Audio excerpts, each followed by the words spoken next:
Today we're going to be talking about how variables work. I can't really show it, but it's going to be something inside scripting.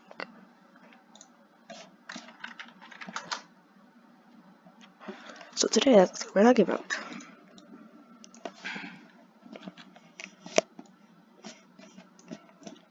Okay. So you've probably seen a local or something equaling something.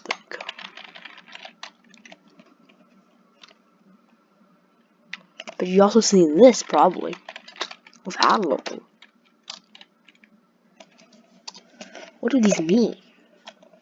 Well, I'm going to show the difference between local and non-local. Local done and each equal like that.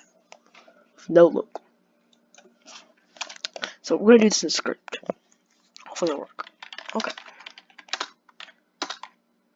So if local apart, let's just get it apart real quick.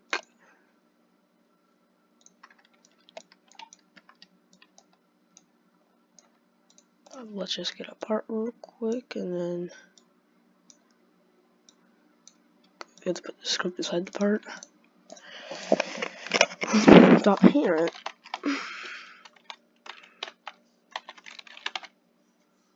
So you could just, well, the local will connect to the part, just like that's how variables work. They connect to something and make it easier so that you don't have to write this over and over and over. You can just write part or whatever that is called.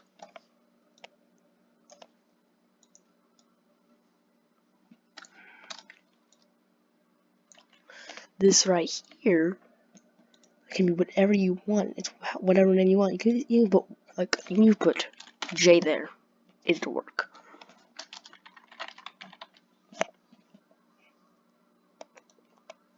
If we remove the local, then it can be used usually you can be used wherever we want in the script. But if we keep the local, it can only be used usually in the search and end function area. I'm going to explain it in a second. Hopefully this works. Use a Roblox Studio code because it's easier. We're going to do a click detector. Click detector. See, and we're going to test out how this works. Script dot parent dot code click detector. There it is. So obviously, if you remember from our last video, it'll work the same way. But remember, we don't have to have that anymore. We can just use this. Click dot mouse click. I would think use much in this area. Function. See, it acts just like it, except we're using a click detector instead. So it's kind of like that video. Anyways, as you can see, it recognizes this.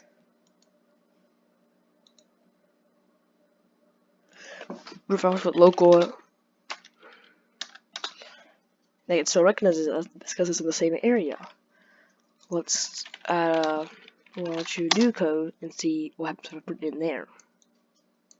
As you can see, it's in a different line of code, so it doesn't recognize it. See, but if I move it out, but if I remove the local, it recognizes it.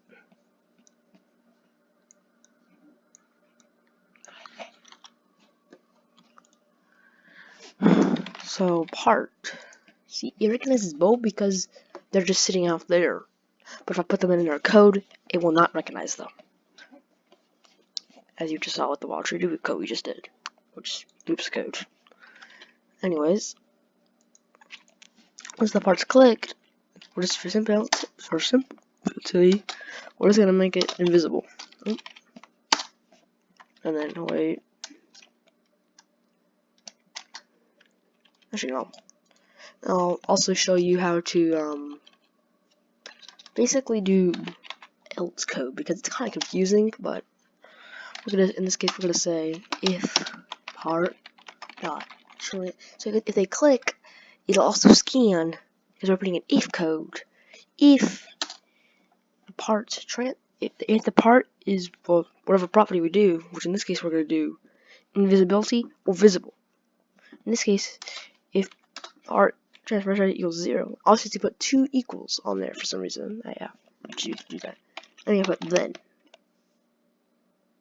And what's it end? What's another end? There we go. If not, then it's a pretty simple code to basically allow it to be turned off and on, basically.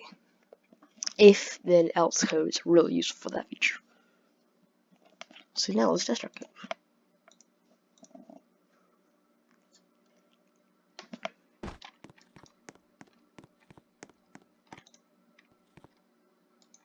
See?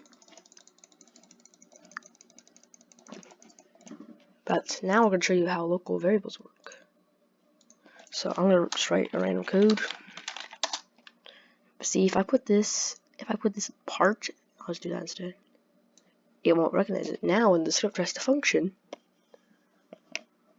as you can tell, it's probably going to error. And yeah, it's kind of breaking because you should never put while you do code without a wait. Okay, good, didn't crash. But yeah, they got mad at me. See, because it's ringing over nothing. See, now it won't work because it can't index part a nil value because we haven't given it a value yet, because we did, but we put a local in front of it and it was a different set of codes, so it won't work. It won't connect to it.